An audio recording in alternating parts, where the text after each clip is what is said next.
Tuga, mol, soat 10 bo'ldi. Sen hali ham sasib uxlab yotibsan. Sen bolan rejiming buzilgan, soqollaring o'sib ketgan qara. Kechqurun bilan daydiysan, kunduz kuni uxlaysan. Abid bo'ldi. Yu tez. Iya. Nima bu uyingda har kuni urush, to'polon tinchlikmi? Tinchlik emas-da, o'g'limning rejimi buzilgan. Kunduz kuni uxlaydi, kechqurun daydiyib yuradi, jinni. Ana. Meni ham ulim, seni ulingdek bir xil edi. Men ikkingizni uylantirib qo'ydim, mana cho'stiymasin, hozir chiroyli yuribdi ish qilib. Rejim to'g'rilanib ketdimi? Hadi, sen ham shunaqa uylantirib ol.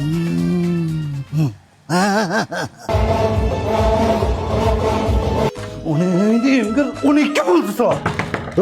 Soat 12 bo'ldi. Abid bo'lyapti. Sen hali ham uxlayapsan. Buni men uylantirib ham rejimini to'g'rilanmadim. Eshityapsanmi? Bilaman, Xudoyim uxlab qolibman-ku.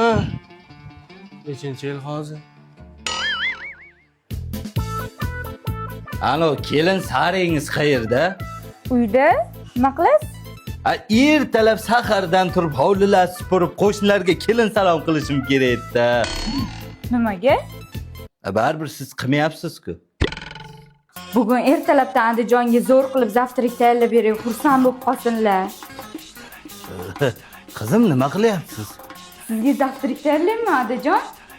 Abidda zavtrak tayyorlayapsizmi? Qanani go'rsoqda. Hali ertalab voqli deb o'ylab uyg'otmanmi, Andijon? Yana baraz xudo bo'lmay o'lgur. O'g'lingni rejimni uylantirsang to'g'rilanadi deganiga men o'g'limni uylantirgandim.